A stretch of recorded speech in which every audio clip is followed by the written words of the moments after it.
Hello दोस्तों, मैं Devendra Saini from एडुकेमी। आज के इस वीडियो में हम डिस्कस करने वाले हैं डिमांड एंड सप्लाई के क्वेश्चन। इस वीडियो में हम डिस्कस कर रहे हैं 1979 से 2024 के क्वेश्चन। ये कंटिन्यूअसली सीरीज चल रही है जिसमें आप यूपीएससी के प्रीवियस ईयर 1979 से 2024 के क्वेश्चन देख सकते हैं। हमने साइंस, इकोनॉमी, पॉलिटी, एनवायरमेंट सबके क्वेश्चन डिस्कस किए हैं, तो आप जाके यूट्यूब पर देख के क्वेश्चन को अटेम्प्ट करें। इस सीरीज में हमने 1979 to 2024 क्वेश्चन जो डिस्कस किए हैं, आप इनको जाके पोर्टल पे भी अटेम्प्ट कर सकते हैं। और इट्स अ गुड थिंग कि ये थीम वाइज क्वेश्चन है। आप जो भी टॉपिक पढ़ रहे हैं, मान लो आपने डिमांड एंड सप्लाई पढ़ा तो आप डिमांड एंड सप्लाई के क्वेश्चन अटेम्प्ट कीजिए। अगर आपने जीडीपी पढ़ा तो जीडीपी का अटेम्प्ट कीजिए। अगर आपने एनवायरमेंट में ऑर्गेनाइजेशन पढ़ी है तो आप ऑर्गेनाइजेशन के क्वेश्चन अटेम्प्ट कीजिए। तो ये आपके लिए बहुत इंपॉर्टेंट होने वाला है। इसके साथ साथ आप इनको जाके पोर्टल पे भी अटेम्प्ट कर सकते हैं और आप नीचे की दिए गए लिंक से इस टॉपिक के नोट्स भी डाउनलोड कर सकते हैं। तो चलिए शुरू करते हैं। लास्ट वीडियो में हमने डिस्कस किया था पार्ट 1 और डिमांड एंड सप्लाई। अगर आपने नहीं देखा है तो प्लीज जाके देख लीजिए। आज हम डिमांड एंड सप्लाई का सेकंड पार्ट लेकर आए हैं। The first question is here. Consider the following statements. 2001 का ये क्वेश्चन है जहाँ पे दिया गया the descending order of these states with reference to their level of per capita net state domestic product. तो यहाँ पे हमें बताना है कि per capita net state domestic product के बारे में, लेकिन हमें इनको अरेंज करना है इन द डिसेंडिंग ऑर्डर। ये क्वेश्चन है 2001 का, तो उस टाइम पे कुछ एक अलग तरीके का पर कैपिटा ऑर्डर होता था। तो इसके लिए मैं आपको बताना चाहूंगा अभी करंट में सिचुएशन क्या है per capita net descending orders की। अगर आप देखेंगे तो साउथ के जो स्टेट्स हैं like the Karnataka, you can see the Telangana, आप यहाँ पे देख सकते हैं तमिलनाडु, आप यहाँ पे देख सकते हैं महाराष्ट्र, आप यहाँ पे हरियाणा देख सकते हैं कि पर कैपिटा में हरियाणा ने सबको पीछे छोड़ा है 1,81,961। उत्तराखंड को आप देख सकते हैं। तो ये आपके लिए इंपॉर्टेंट हो जाते हैं। जो फिगर्स आपको इस डायग्राम में दिख रही हैं, इसके अकॉर्डिंग आप ऐसे ऐसे क्वेश्चन को आंसर कर सकते हैं। तो you need to mark the states like सबसे first is the Haryana. Haryana सबसे पहले है आज के टाइम में। Then in the case you can write about the Karnataka is the second state जो second रैंक पे आता है। थर्ड रैंक पे आता है तमिलनाडु, थर्ड रैंक पे आता है। फोर्थ रैंक पे आता है तेलंगाना। तो आपको ये चेक करना है, जब आप एग्जाम देने जाएंगे तो आप इनको चेक करेंगे कोई चेंज तो नहीं हुआ या कोई नई रिपोर्ट तो नहीं आई है। चलिए नेक्स्ट क्वेश्चन पे आते हैं। नेक्स्ट क्वेश्चन है in an open economy the national income of the economy, consumption, investment, government expenditure and exports are respectively। Means ये आपको एक सिंपल सा फॉर्मूला ही बताना था कि जो आपके एनसीईआरटीज में भी दिया है डायरेक्टली।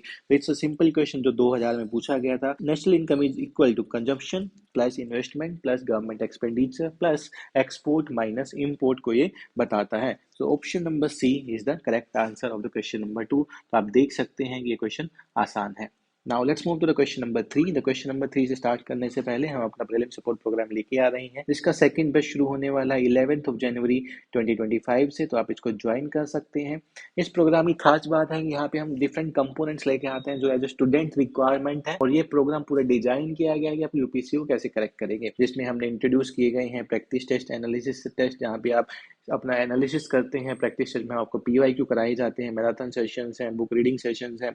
यूपीएससी के मिक्स टेस्ट हैं जहाँ पे हम आपको सीडीएस, सीएपीएफ, एपीएफसी सबके क्वेश्चन जो आपके यूपीएससी सीएससी के लिए रिलेवेंट है वो कराते हैं। करंट अफेयर्स आपको डरने की जरूरत नहीं है, पूरे साल भर का करंट अफेयर्स आपको यहाँ पे कराया जाएगा। अगर आपको सीसेट में कोई प्रॉब्लम है तो वो भी आपको देखा जाएगा। इसके साथ साथ आपने पीयर ग्रुप के साथ टेस्ट देते हैं, प्रयास ऑल इंडिया मॉक टेस्ट, जहाँ कंप्लीट इंडिविजुअल ये है। ये मॉक टेस्ट प्रयास ऑल इंडिया लेवल प्रयास है, जहाँ अपने पीयर ग्रुप के साथ अपना रैंक चेक करते हैं कि हाँ आप कहाँ पे स्टैंड करते हैं with the top competitor in this examination.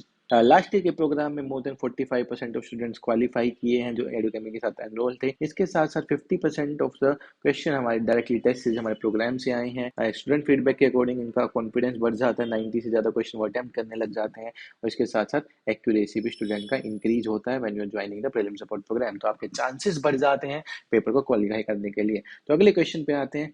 Match the list with the 1 and 2। Correct answer हमें बताना है कि कौन सा सही है। ये 2000 क्वेश्चन पूछा गया। अगर आप देखेंगे तो इससे पहले भी हमने इसके बारे में डिस्कस किया है, जहाँ पे रिसेशन के और डिप्रेशन के बारे में डिफरेंसेस पूछा गया था। तो हाउ द यूपीएससी रिपीटिंग, किस तरीके से यूपीएससी रिपीट कर रही है अपने क्वेश्चंस को, तो ये आपको जानना बहुत जरूरी है। Boom, a business activity, a high level with increasing income, output and employment at the macro level. Recession, gradual fall of income, output and employment with business. Depression, unprecedented level of underemployment, ज्यादा एकदम से ज्यादा decrease होना। Drastic fall in income, अब यहाँ पे keyword देखिए, drastic fall unprecedented level. Recession में आप देखेंगे आउटपुट कम हो गया है, इनकम कम हो गई, इससे लाइक थोड़ा कम इंस्टेंस पे है, लेकिन डिप्रेशन उससे नेक्स्ट स्टेज है। Recovery, TD rise in the general level of prices, income, output and employment. So all the statements, all the pairs are correctly matched here. सबके सामने उनकी एक exact definition दी गई है. So the answer of this question A1, B2, C3 and D4. तो answer यहाँ पे होने वाला है A. ओके इस तरीके से आपको टर्म्स के बारे में पता होना चाहिए exactly what is the terms mean. Capital market में मैं बात करूं या जीडीपी में बात करूं या डिमांड सप्लाई में बात करूं, तो ये एक ट्रेंड्स के बारे में आपको एक पार्टिकुलर टर्म्स के बारे में क्वेश्चन काफी पूछे जाते हैं यूपीएससी में। नेक्स्ट क्वेश्चन पे आते हैं। Next question is since the 1980 the share of the tertiary sector in the total GDP of India has. तो ये आपको बताना है share of an increasing trend. उस टाइम पे टर्शरी सेक्टर के जो शेयर है कंटिन्यूसली बढ़ रहे हैं, जो एक सर्विस सेक्टर मान सकते हैं कंटिन्यूसली इंक्रीज हो रहे हैं। So the answer this question will be A. तो ये आपको डेटा इकोनॉमिक सर्वे से मिल जाता है, जहाँ पे आप जाके इसको देख सकते हैं रिसेंट डेटा में क्या ट्रेंड रहा है, लास्ट के 10 ईयर्स में क्या ट्रेंड्स रहा है। तो ट्रेंड से रिलेटेड क्वेश्चन भी आते हैं, trend of the GDP, trends of the employment, trend related to the particular sectors, ये सारी चीजें पूछी जाती हैं। नेक्स्ट क्वेश्चन पे आते हैं। Consumer is said to be in the equilibrium if he is able to fulfill his needs with the given level of income. First option ही सही दिया हुआ है, if he is able to fulfill his needs with the given level of income के साथ अगर अपनी need को फुलफिल कर लेता है। इसी से रिलेटेड 2021 में एक क्वेश्चन पूछा गया अपॉर्चुनिटी कॉस्ट के बारे में। अगर गवर्नमेंट किसी को भी फ्री भी देती है तो वो उसका अपॉर्चुनिटी कॉस्ट का क्या होगा, उसका अपॉर्चुनिटी कॉस्ट ट्रांसफर हो जाएगा from the consumer to the taxpayer. ये क्वेश्चन पूछा गया था। तो it's a kind of the question जो आपको पता होना चाहिए, क्योंकि ये पैटर्न यूपीएससी पहले से ही 1998 में इंट्रोड्यूस कर चुका है और 2021 में उसको रिपीट कर रहा है। यू नीड टू आइडेंटिफाई कि कौन से टॉपिक्स पूछे जा सकते हैं, किस तरीके के टर्म्स पूछे जा सकते हैं, तो आपको उस पर फोकस करना चाहिए, आपकी रिस्पॉन्सिबिलिटी हो जाती है। That's the meaning of the analysis. Analysis का मीनिंग ये नहीं होता कि आपने आंसर्स को रट लिया है, आपको पता है क्या क्वेश्चन है। एनालिसिस मीनिंग क्या पैटर्न है, क्या रिक्वायरमेंट है, किस किस टॉपिक से क्वेश्चन आ रहे हैं, क्या पूछ सकता है। That's the kind of the analysis for your CSC examination. हम लोग अपना सीसेट बैच शुरू कर रहे हैं जो 28 दिसंबर से स्टार्ट हो रहा है। अगर आप सीसेट में वीक हैं तो आप इसको ज्वाइन कर सकते हैं, जिसका मेन फोकस रहेगा कि CSAT is a game of selection, how to select the question the CSAT paper. यहाँ पे हम सारे के सारे पीवाईक्यू डिस्कस करने वाले हैं। आपको हर क्लास के साथ वर्कशीट मिलेंगी for the solution, as well as you are going to find out. Worksheet आपको मिलेंगे, पीवाईक्यू आपको मिलेंगे, सीसेट के क्वेश्चन आपको सोल्व कराए जाएंगे। यह एक वीकेंड बैच रहने वाला है जहाँ पे हम सैटरडे संडे के क्लासेस लेंगे, ताकि आप बाकी के दिन में पूरे का पूरा अपना जीएस पे ध्यान दे सकें, और आपको प्रैक्टिस भी क्लासरूम में ही करा दी जाएगी, ताकि आपको घर जाके कोई भी इश्यू ना रहे related to the CSAT. Now let's move to the next question. The supply side economics lay greater emphasis on the point view of supply side. कहाँ पे सप्लाई साइड का इशू हुआ, जब प्रोड्यूसर इन्वॉल्व होगा in the supply side, that's a part of the issue. Greater emphasis किस पे रहता है, प्रोड्यूसर पे ग्रेटर एम्फेसिस रहता है related to the supply sides. Now let's move to the question number 7। The question number 7 specifically discuss कर रहा है economic survey in India has been published officially every year. Every year economic survey को कौन publish करता है? Ministry of finance है जो publish करता है। इन तीनों में से ना तो ministry of neither the Reserve Bank of India, neither planning commission, neither the ministry of industry. The ministry of finance is publishing the economic survey, and this is the easy question like 1998 में level was little bit low, so they are asking this kind of the question. तो ये basic information आपको रहना चाहिए, but now days what they can do, out of the 3 statement एक statement आपको ये मिल जाएगा, who is releasing the economic survey. तो इस चीज पे आपको फोकस करना चाहिए। Now let's move to the next question. Next question, the main reason for the low growth rate in India in the stripe rate, high saving and capital formation. अगर आप देखेंगे this same question was repeated in 2011 और 2012 में repeat हुआ है। हमने कल के वीडियो में किया, आप जाके देख सकते हैं। इसके पार्ट 1 डिमांड सप्लाई पार्ट 1 में हमने सेम क्वेश्चन को डिस्कस किया जो डिफरेंट ईयर में पूछा गया। तो आपके लिए इंपॉर्टेंट हो जाता है, आप देखोगे रिपीट कैसे हो रहे हैं, how the UPSC is repeating. तो रिपीट्स आपके लिए इंपॉर्टेंट हो जाता है। जहाँ पे हाई कैपिटल आउटपुट रेशियो रहता है तो वहां पे ये इशू क्रिएट होते हैं related to the capital formation. Capital ratio होगा तो मींस आप ज्यादा पैसा खर्च कर रहे हैं किसी भी प्रोडक्ट को प्रोड्यूस करने के लिए, लेकिन वो कम होना चाहिए, दैट तभी एक इकोनॉमी अच्छे से ग्रो करती है। Now let's move to the question number 9, which of the following pairs is correctly match. Rationing क्या मीनिंग है, cash reserve ratio, what is the meaning of the cash reserve ratio, what is the meaning of the licensing and what is the meaning of the import quota. सबसे पहले देखें तो licensing किसी भी area में देना, जैसे कॉम्प्रिहेंसिव कंट्रोल। गवर्नमेंट किसी भी चीज के लिए आपको लाइसेंस दे रही है, means government is controlling that sector. तो ये टर्म एक डायरेक्टली कनेक्ट, क्योंकि 1991 के बाद हमारी इकोनॉमी ओपन हुई, एलपीजी रिफॉर्म्स हुए। एलपीजी रिफॉर्म जैसे ही हुए तो इकोनॉमी का ओपन होना शुरू हुआ। इकोनॉमी का ओपन होना शुरू हुआ तो लाइसेंसिंग को पहले खत्म किया गया मनमोहन सिंह जी द्वारा, जिनकी आज कल डेथ हुई है। तो एक पूरा नेशन शोक में है। So the answer this question is C, licensing is comprehensive control. It is correctly matched. Let's move to the next question.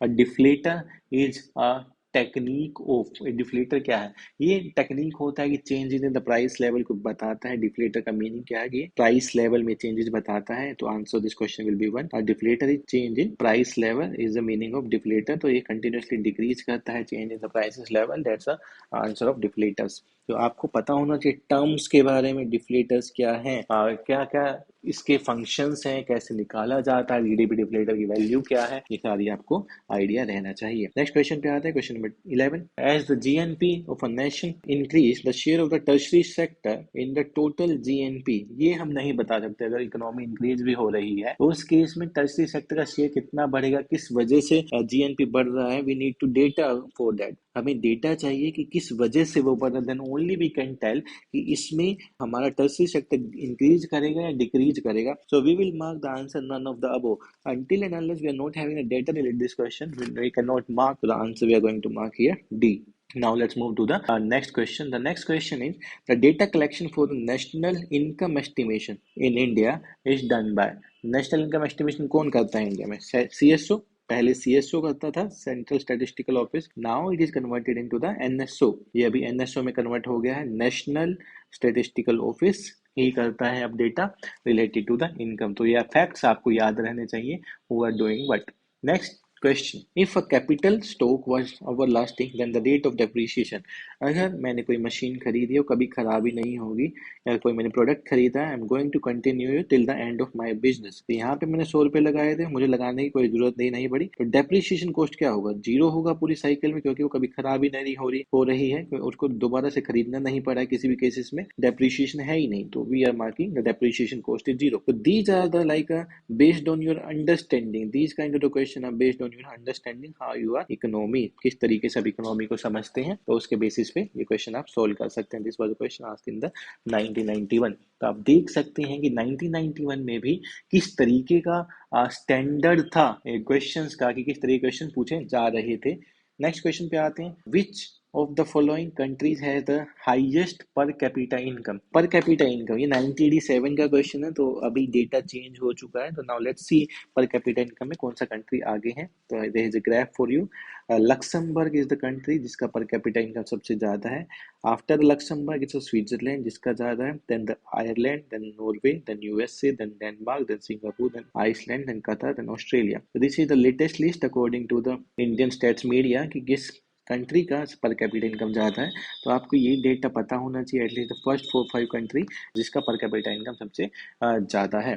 तो नेक्स्ट क्वेश्चन पे आते हैं, the standard of living of a nation can be जज bye. किस तरीके से हम किसी भी कंट्री का स्टैंडर्ड ऑफ लिविंग बता सकते हैं? Increase in the gross national product at factor cost. अगर gross national product at a factor cost increase हो रहा है, if the GNP is increasing at a factor cost, सब कुछ हटा के अगर हम देखें तो फैक्टर कॉस्ट पे जितना इंक्रीज हो रहा है, तो हम कह सकते हैं कि स्टैंडर्ड ऑफ लिविंग उस कंट्री में बढ़ रहा है। कि gross national product at factor cost अगर इंक्रीज हो रहा है, तो हम कह सकते हैं कि उसका जीडीपी इंक्रीज हो रहा है। तो ये थे आपका second part related to the demand and supply questions. आपने देखा कि काफी सारे क्वेश्चन कंसेप्ट रिलेटेड क्वेश्चंस आते हैं। आपको टर्म्स के बारे में इंफॉर्मेशन होना चाहिए, how you are applying your information, किस तरीके से आप इकोनॉमी को अप्लाई करते हैं। अगर हम बात करें इक्विलिब्रियम वाले क्वेश्चंस के बारे में, अगर हम बात करें स्टैंडर्ड ऑफ लिविंग कैसे इंपैक्ट होता है, अगर हम बात करें बाकी सभी कॉन्सेप्चुअल क्वेश्चंस के बारे में, या फिर इकोनॉमिक कॉस्ट की बात करें हम, या फिर नेशनल इनकम की बात करें, तो इस तरीके के क्वेश्चन पूछे जाते हैं। और यही आपके लिए